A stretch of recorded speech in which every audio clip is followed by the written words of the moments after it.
सोलेंट to honourable टांग set के इस एपिसोड की शुरुआत में हम होया को काफी सारे वाइन के कंटेनर से घिरा हुआ देखते हैं और ये मन में कहता है कि इस डार्क अंडरग्राउंड रूम के अंदर समय के बीतने का मुझे बिल्कुल भी पता नहीं चलता है और यहाँ पे बैठ के सिर्फ मैं वाइन के जारों को पीता रहता हूँ जिससे कि थोड़ी बहुत अल्टीमेट आइस एनर्जी को डिसॉल्व कर सकूं। और सिर्फ अब जाके मैं लगातार समझता जा रहा हूँ कि मास्टर मूलॉ किस रास्ते के बारे में बात कर रहे थे कि मुझे किसी एक डायरेक्शन के रास्ते में नहीं जाना चाहिए बल्कि अपनी खुद की एबिलिटीज को एक नया रास्ता बनाने देना चाहिए जो कि सिर्फ एक लौता मेरा ही हो, जो कि एकदम स्ट्रेट और स्मूथ रास्ता होगा। जिसके बाद में 2 महीने बाद का सीन दिखाया जाता है। तब तक सन मून एम्पायर के अंदर भी काफी सारे बदलाव आ चुके होते हैं और ऐसा दिख रहा था कि अचानक से मेनलैंड ने अपनी जंग की इच्छा खो दी हो और हर एक देश काफी पीसफुल दिख रहा होता है। और इस दौरान सिर्फ एक ही मेजर इवेंट हुआ है जो यह है कि ज़ू तियारन ऑफिशियली थ्रोन पे बैठ के न्यू एम्परर बन गया है और एम्परर बनने के बाद ये काफी ज्यादा हम्बल दिख रहा होता है। लेकिन जो लोग इसे अच्छे से जानते हैं सिर्फ वही लोग बता सकते हैं कि ये तूफान के आने से पहले की शांति है और 3 कंट्रीज जो कि ओरिजिनली डूलो कॉन्टिनेंट का हिस्सा हैं उन्होंने भी तैयारियां करना शुरू कर दी हैं जैसे कि जंग किसी भी समय शुरू हो सकती है। लेकिन उनके लिए हर एक्स्ट्रा दिन जंग के लिए तैयारी करने के लिए है और टांग सेट के डेवलपमेंट के साथ इन्होंने अपनी टेरिटरी को एक्सपेंड करना शुरू कर दिया है और श्रेक के सपोर्ट के साथ यहाँ पे काफी बड़ी मात्रा में रेयर मेटल्स की आवाजाही होने लगी है।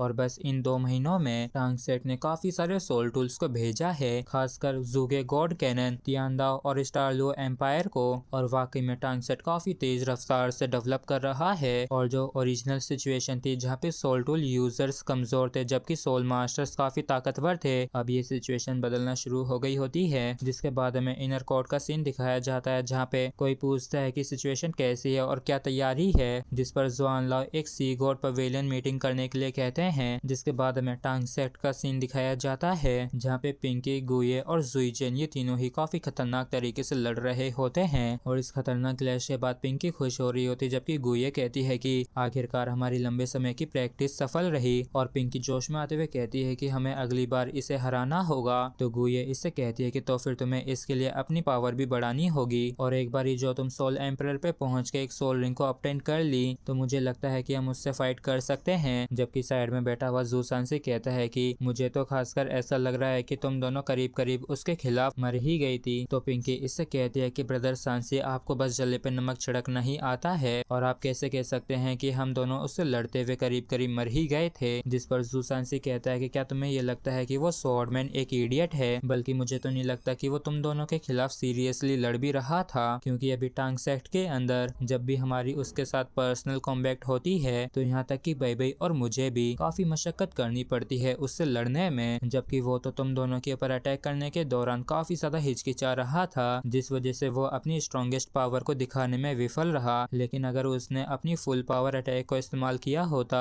तो अटैक करने के दौरान वो अपने अटैक को पीछे नहीं हटा सकता है, जो कि एकदम मौत के करीब जाने के जैसा ही है। और जू सांसी की इन बातों को सुन के गुये खुश होते हुए कहती है कि ब्रदर सांसी, क्या आप जानते हैं कि आप इनडायरेक्टली हमारी बढ़ती हुई पावर की प्रशंसा कर रहे हैं, जबकि बिग ब्रदर जी दिन पे दिन हमारे लिए अनसुटेबल टारगेट बन गए हैं, तो अब काफी ज्यादा जरूरी हो गया है कि हम किसी और को अपना अपोनेंट बना लें। तो जू सांसी कहता है कि आखिर तुम ये क्या कर रही हो, मैं तुम्हें पहले ही बता देता हूँ कि मेरी एक बीवी है, इसलिए मुझे हर्ट करने के बारे में तो सोचना भी मत, नहीं तो मैं बिन वजह ही मर जाऊंगा। तो पिंकी भड़कते हुए कहती है कि बेकार की बातें मत करो और ना जाने क्यों सिस्टर नान तुम जैसे एक निकम्मे को पसंद करती हैं। तो जू सांसी यहाँ से कल्टी मारते हुए कहता है कि मेरे पास और भी काम है करने के लिए, इसलिए तुम दोनों अपनी प्रैक्टिस करना जारी रखो। तो पिंकी चिल्लाते हुए कहती है कि आखिर तुम कहाँ जा रहे हो, इधर आके हमसे लड़ो। और फिर ये दोनों ही तुरंत ही काफी खतरनाक तरीके से जू सांसी के ऊपर अटैक कर देती हैं और इन दोनों को इस तरीके से अटैक करता देख जू सांसी के काफी तगड़े वाले होश उड़ जाते हैं और ये चिल्लाते हुए कहता है कि क्या तुम दोनों पागल हो गई हो। और इस अटैक के साथ एरिना के अंदर काफी ज्यादा तगड़ा और बड़ा ब्लास्ट होता है। लेकिन हम देखते हैं कि जू सांसी ने एक शील्ड बना के अपने आप को प्रोटेक्ट कर लिया होता है और ये जो शील्ड होती है जियानवू शील्ड का फुल वर्जन होता है। और जू सांसी के इस डिफेंस को देख के ये दोनों ही काफी ज्यादा हैरान होती हैं और तो और हम जू सांसी के आसपास ब्लैक लिक्विड से तैरते हुए देखते हैं। और तभी पिंकी चिल्लाते हुए कहती है कि हम इस दलदल में फंस गए हैं और ये तो कुछ ज्यादा ही अनकंफर्टेबल है और क्या ये किसी तरीके की डोमेन स्किल है। और जू सांसी यहाँ से जाते हुए कहता है कि कड़ी मेहनत करो और जब बाद में क्यू सोल एम्परर पे पहुंच जाएगी तब तुम लोग मुझसे लड़ सकते हो। जबकि क्यू काफी हैरान होते हुए कहती है कि ये तो काफी ज्यादा स्ट्रॉन्ग है, जबकि गुई कहती है कि मैं महसूस कर सकती हूँ कि इसकी जो सोल पावर है वो मेरे लेवल की जितनी नहीं रही है और मुझे तो ये लगता है कि ये करीब करीब लेवल 70 पे है। तो पिंकी कहती है कि तो फिर टांगसेट के पास एक और दूसरा सोल सैंड है, और गुई कहती है कि ये पहले तो स्ट्रॉन्ग नहीं दिखता था लेकिन बीते इन 2 महीनों में ये अचानक से काफी स्ट्रॉन्ग हो गया है।